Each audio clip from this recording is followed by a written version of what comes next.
കർണാടക ദേശീയപാത 66-ൽ കാർവാറിന് സമീപം പാലം തകർന്ന് ലോറി പുഴയിൽ വീണു. കാളി നദിക്ക് കുറുകെയുള്ള പഴയ പാലമാണ് തകർന്നു വീണത്.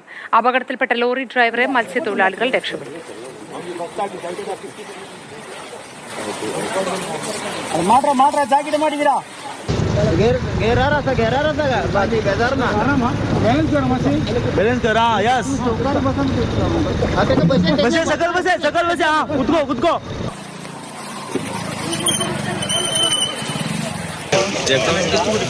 लॉरी काली कैबिन स्टेज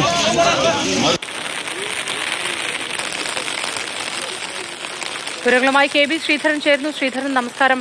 ഇത് എങ്ങനെയാണ്, എപ്പോഴാണ് സംഭവിച്ചത്? പാലം കാലപ്പഴക്കം ഉണ്ടായിരുന്നു എന്നത് അധികൃതരുടെ ശ്രദ്ധയിൽപ്പെട്ടില്ലേ?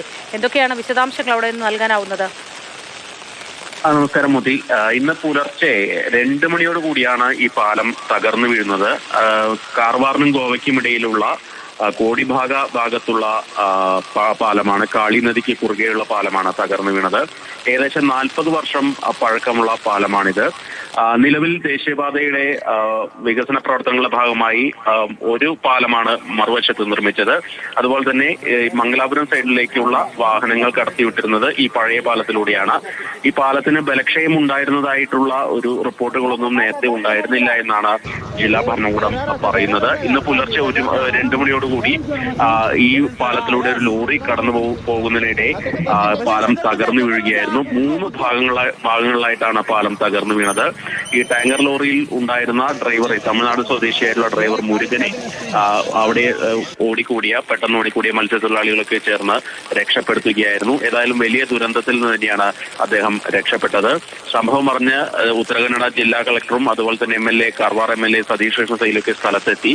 നിലവിൽ ഈ ഗോവയിലേക്കുള്ള ഗതാഗതം അല്ലെങ്കിൽ ഗോവയിൽ നിന്ന് കാർവാറിലേക്കുള്ള ഗതാഗതം തടസ്സപ്പെട്ട ഒരു സ്ഥിതിയുണ്ട്. ഒരു വശത്തൂടെ മാത്രമാണ് ഇപ്പോൾ ഗതാഗതം അനുവദിച്ചിട്ടുള്ളത്. ഏതായാലും സംഭവത്തെക്കുറിച്ച് ഇപ്പോൾ അന്വേഷണം ആരംഭിച്ചിട്ടുണ്ട്. നേരത്തെ നമ്മൾ കഴിഞ്ഞ ദിവസങ്ങളൊക്കെ പറഞ്ഞ പോലെ ഉത്തരകന്നഡ മേഖലയിൽ കാര്യമായിട്ട് തന്നെ മഴ പെയ്യുന്നുണ്ട്. ശക്തമായിട്ടുള്ള മഴയാണ് പെയ്യുന്നത്. നമുക്ക് ഇന്ന് രാവിലെ ലഭിച്ച ദൃശ്യങ്ങളും കാണാം മഴ ശക്തമായി അവിടെ പെയ്യുന്നത്. ഏതായാലും വലിയ മലവെള്ളപ്പാച്ചിൽ പുഴയിൽ ഉണ്ടായിരുന്നു എന്നാണ് മനസ്സിലാക്കുന്നത്.